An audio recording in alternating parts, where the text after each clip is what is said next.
Hi guys, it's Angel and I'm going to do a card reading for you tonight. I'm hoping to get back into my YouTube. I kind of fell off the radar, just getting real busy with clinic and other projects and things like that. But I think this is time to start this up again, and hoping to do a weekly, but I can't promise you that. I always say that and then I never do. So I don't like saying things and then not following through. So first things first, we're going to close our eyes and just tune in to our body and to our breath. And just take a nice deep breath in and out. We're going to ask Archangel Michael to surround this reading with divine light and love in all directions of time and space. I'll ask that this reading be for your highest good on your journey and path right now.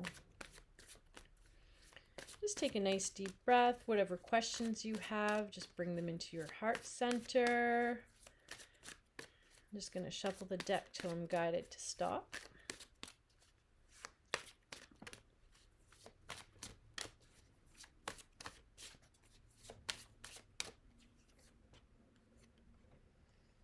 Okay, guys, so some heavy cards, and especially when my eyes were closed, I was definitely feeling like the energy a little bit sinking. So whoever's tuning in to this video right now, definitely some loss, some grief, some disappointment that's happened probably within the last either 3 years or 3 months.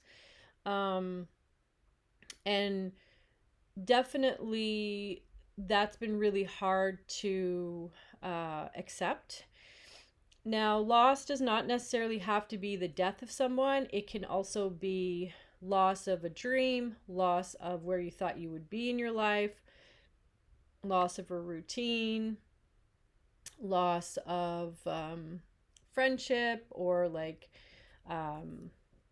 it could basically mean anything. But in this case, it's specifically talking about 3 things. So it could be that, you did lose someone significant in your life and that disrupted your whole routine, or, maybe you lost your job, which then made you lose your house, or whatever it is. This is like a serious kind of triple attack. It feels like an attack almost. And I see in the present moment, and I guess an attack on happiness in a way. So in the present moment, that's kind of what it's showing. Like, it's the 10 of Cups, but it's in reverse. So that happily ever after is just not happening at this time. And then I see moving forward into the future card, it's sort of like this boredom card, looking for something, maybe even resistant to kind of branching out and looking for something new. So that's all very, very heavy energy. And it's interesting because I have noticed since that full moon that just passed on this past weekend, so that would have been like the 24th, I think, of February, lots of stuff. It was a full moon in Virgo, so definitely shining the light on just like microscopic things that may be irritating you or need to be cleansed or purified. Now, for some of you that have like Virgo in your chart, that moon probably was amazing for you. For other people that, maybe overlook things or can kind of ignore those teeny tiny details, this moon kicked your ass.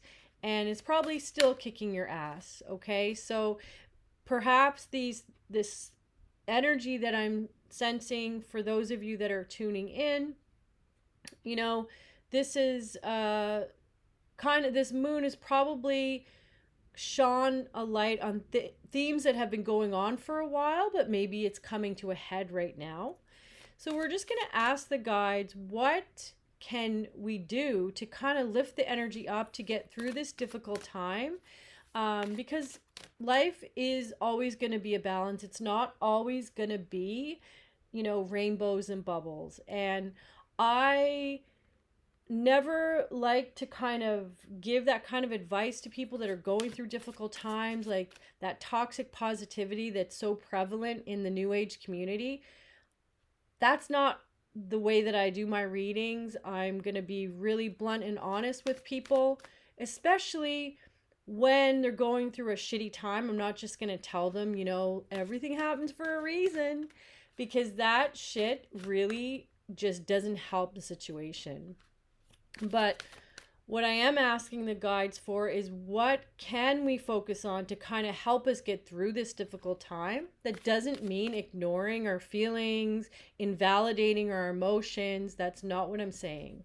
So I just want to point that out there. I'm not saying just focus on the positive. That isn't what I'm saying. What I'm asking the guides, what can we do right now during this period of time when we're going through loss and when we're dealing with real life difficult heavy energy? Okay, what is it that we can kind of do to guide us out of that? Because it can be so seductive to kind of just bury yourself in the energy, especially since it's coming from all angles. The world politics, everything that's going on that we constantly get bombarded by in the media isn't really the most positive thing, and it's real things that are happening. So we can't also say, oh, just get over it or focus on the positive, because life isn't always positive. Yin and yang, right? There's those two things always happening at every moment. And so if you're finding yourself in a place where you've been in this lower energy, and I don't believe that there's lower or higher energy, there's just energy.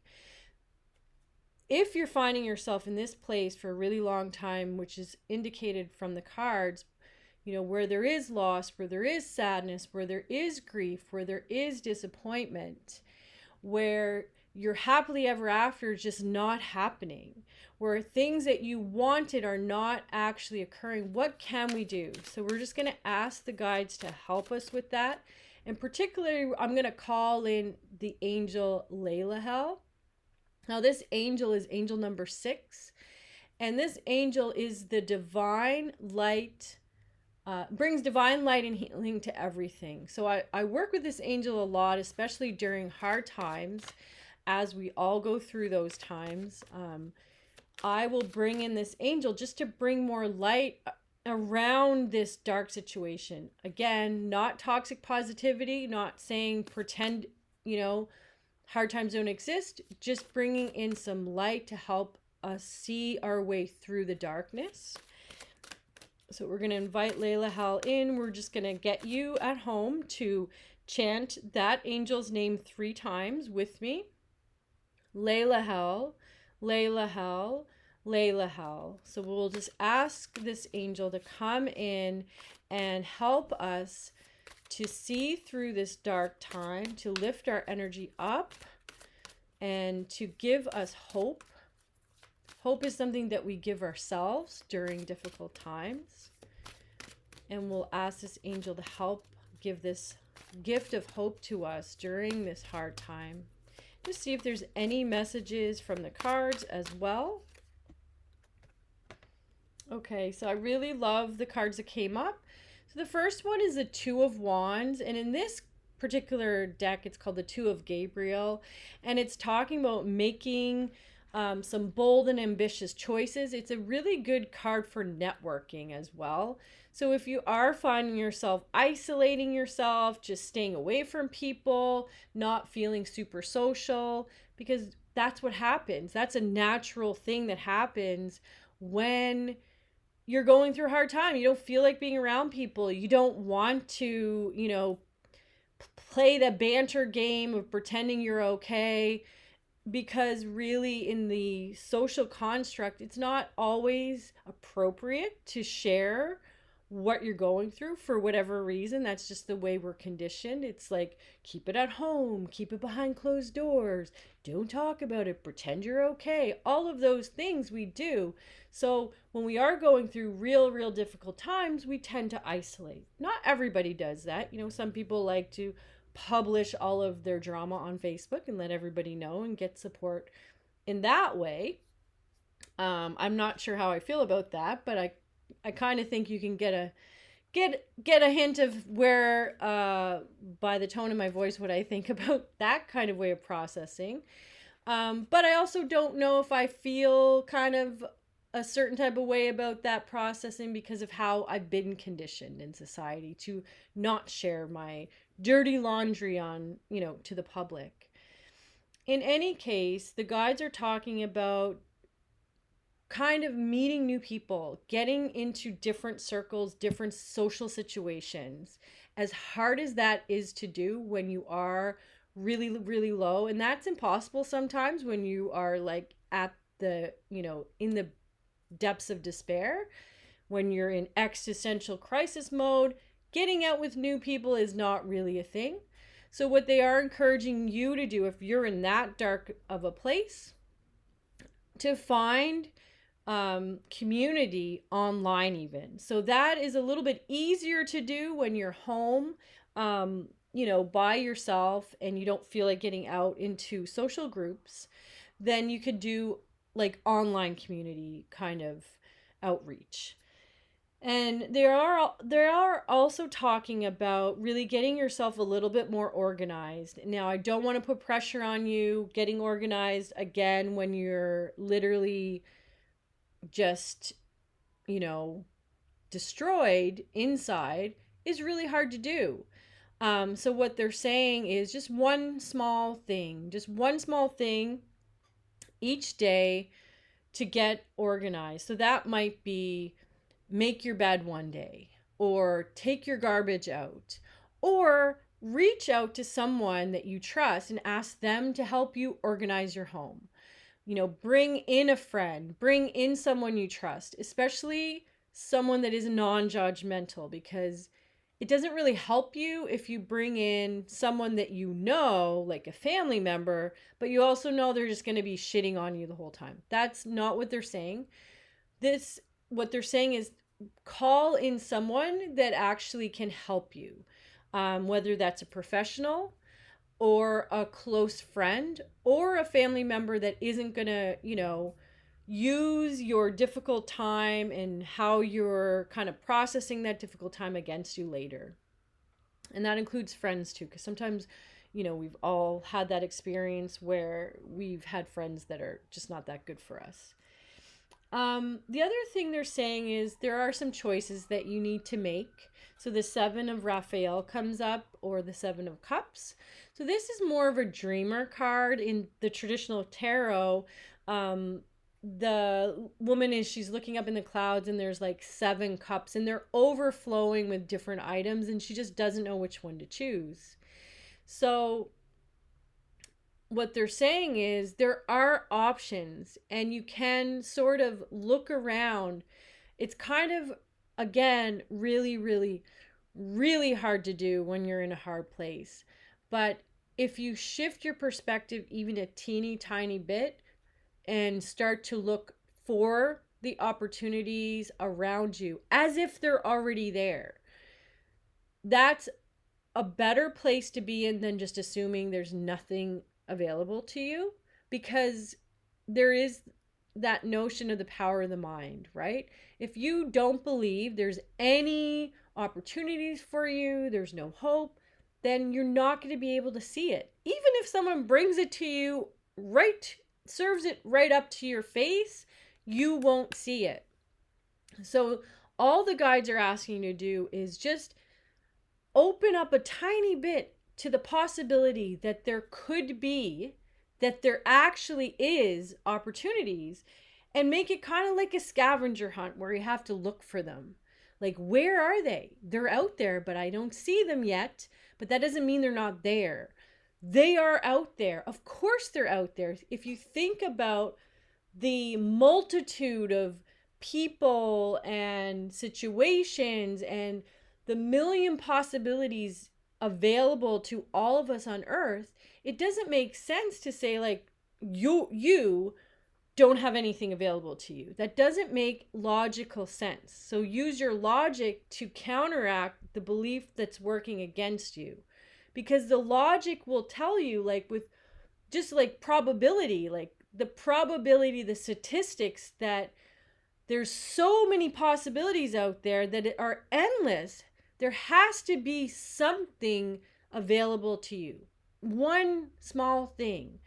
And so what the guides are encouraging you to do is to use your mind to work for you, because we often think of all the awful, horrible things multiple times over in our mind. You know, when our mind is in a shit place, that's what our mind does. It thinks of all the crappy things that have ever happened to us and the crappy things that probably will happen to us.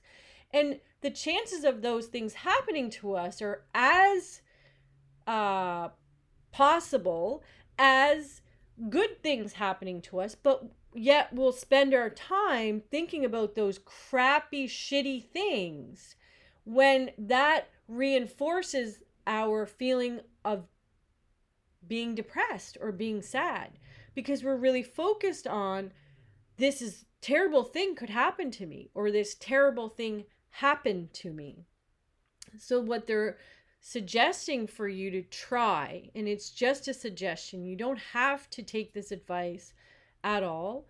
What I'm saying is, anytime that I've been in that dark space and I've done this, it has helped me. So that's my only wish for you, is that if you are in this dark space, if you've stumbled across this video, then just try this. Just try to think of all of the good things that could be possible. I know in this book that I read years and years ago, like over 20 years ago, Louise L. Hay, You Can Change Your Life. This book literally jumped out. My friend and I were walking through this bookstore, and it literally just fell on the floor in front of us. And we had the exact amount, split the money, bought the book, and we shared the book. I ended up keeping it, and it's like in pieces because I read it so many times. In that book, she talks about laying on your back in starfish with your arms wide open in your bed, and just imagining all of the things that you want falling from the sky, from the heavens, landing into you and belonging to you. And she also talks about doing the same thing to your enemies, like imagining your enemies on a stage, or someone that has like deeply hurt you in life. And usually people that hurt people they've been hurt. That's the only reason why they would even act that way. So she suggests like placing them, using your mind's eye, placing them on a stage and giving them everything that you think that they would love, that would make them whole and make them be a better person. And those two exercises really have changed my life, and I fall back on them when I'm in a dark place. I just shift my mind, even though it doesn't really change the situation I might be in. It doesn't bring people back from the dead. It doesn't bring whatever's disappointing me. You know, it doesn't necessarily change what's already happened.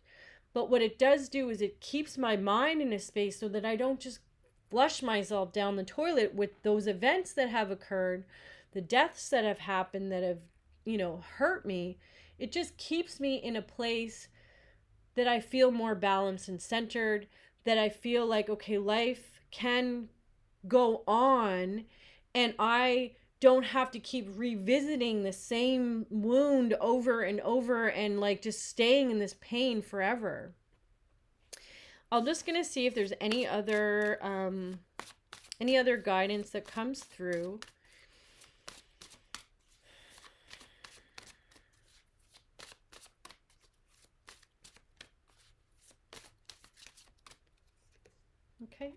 Okay, so the Queen of Swords. The Queen of Swords is like kind of one of my favorite queens. And here's why. She's a little bit intense. Absolutely. She's a little bit blunt, to the point, fierce. and ruthless. Not really lovey-dovey so much. Sort of more logical, uses her logic. So interestingly enough, and we're talking about using our logic, right? To get out of our shitty feelings that literally can paralyze us. So we're using our logical mind to cut through the emotions that can sometimes, you know, keep us from living our lives. It does not mean that we pretend that everything's okay when it's not. It doesn't mean that. It doesn't mean that we fluff it up with, put on our Lululemons and do a couple of pranayams and chant Om and everything's fine. That is not what I mean by using our logic. It means we validate our feelings. This makes sense. I'm feeling like this. That's validating our feelings. Of course I'm feeling like shit. I just lost my dog, or I just lost my best friend, or I just lost my job. Of course I feel like unmotivated. Look at the state of the world. Of course I feel angry. Look at this that's happening in other countries where people are just being greedy and killing, and there's genocide happening and all these things. Of course I feel this way, right? This is validating our feelings. Number one, we're using our logic to validate our feelings, because I do notice that it is very prevalent to invalidate not just our own feelings, but other people's feelings. So toxic positivity is invalidating people's feelings. And it's very harmful. It's extremely harmful to say to someone that's going through loss, oh, everything happens for a reason. That's not a helpful thing to say. Again, I don't think it's anyone's fault that we have not been socially conditioned to actually handle our emotions, or other people's for that matter. So you can kind of give people a little bit of a pass, in the sense that none of us really know how to navigate our emotions in a really brilliant way. I mean, psychology has come a long way, and so we're really learning this. But this is all new stuff, right? I was brought up in the 80s where people just told you to shut the fuck up and get over it. That's how we handled our emotions, right? And nowadays people hold space and they listen, and they actively listen and all of those things. But these are new things. The previous generations, it was just no one talked about it. You just don't talk about it. That's not validating anyone's feelings, and that's not helping the situation, right? So we're using the logical mind, going back to the Queen of Swords, to cut through all the bullshit, the bullshit of invalidating our feelings, maybe the bullshit of other people invalidating our feelings. If you do have people in your life that constantly invalidate your feelings, cut them out if you have to. Even though maybe they don't get it, take space. That's what the Queen of Swords, that's what she does. She doesn't care more about other people's feelings than her own. She really thinks, okay, this person's useful, this person isn't, this person's helpful, this person's not. She just cuts them out. I think Radley Valentine, who is the co-author of this Doreen Virtue deck, this is the original deck, he calls her the divorce queen, or the garage queen, because she just gets rid of shit she's not using. And so that's the other message of this card, is if you have things that you're holding on to that remind you of hard times, get rid of it. If you have people in your life that are just constantly reopen the wound, constantly make you feel like garbage, get rid of them. In the sense that, you don't have to actually get rid of them, but walk away from them would be a better way to say that. And anything else, guys? Let's see if there's anything else.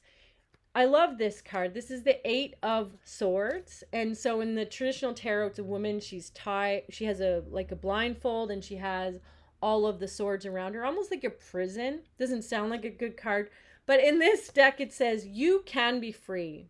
Make a courageous choice to change your situation and not seeing things clearly. And so that's important. That last line is important, not seeing things clearly. When we're in a shitty space, honestly, we're not clear. We really are not clear. And that's another way to validate for yourself. I'm not myself right now. I probably shouldn't make major life decisions when I'm in this shitty space because I'm not clear. I'm not seeing things clearly. I'm looking through the lens of life is shit. And so I'm going to see everything through that lens. So right now, I just need to regroup, either get more rest, get more water, go get treatment of some kind, whether it's acupuncture, osteo, massage, all of the things. Ramp up the self-care during difficult times. If you can't even get out of your house, there are practitioners that do come and do home visits. If money is an issue, find a way to trade a talent that you have to get something that you need. There's lots of practitioners that do sliding scale, that do bartering and things like that, sell something, trade something, whatever. Definitely get out in nature. Nature is going to clear. You can't be depressed in the woods. You just can't. You can't feel like shit sitting by the ocean or sitting by a lake. Try it. I challenge you to go out in nature for at least 30 minutes, 15, 20, 30 minutes, and tell me you still feel like crap.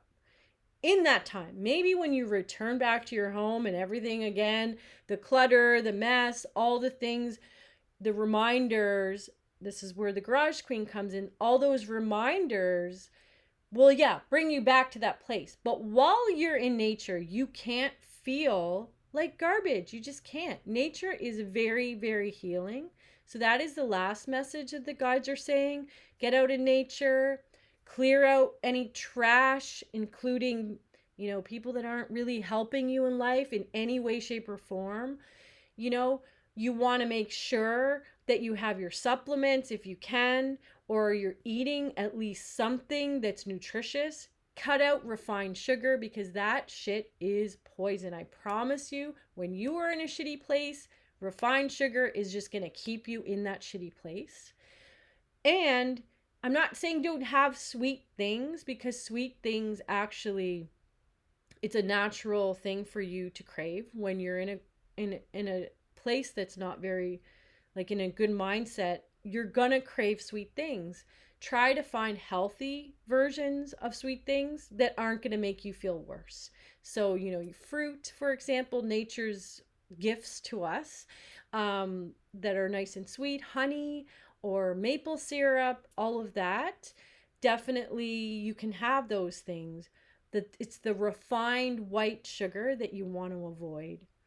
I think that's all the guides want to say. Let's see if there's anything else. I think that is it. I'm so glad that I did this. I was supposed to be on a YouTube live, and then there was technical issues. So I was like, you know what? I'm just going to do a reading. I hope you enjoy, and I really do hope I'll do this more regularly.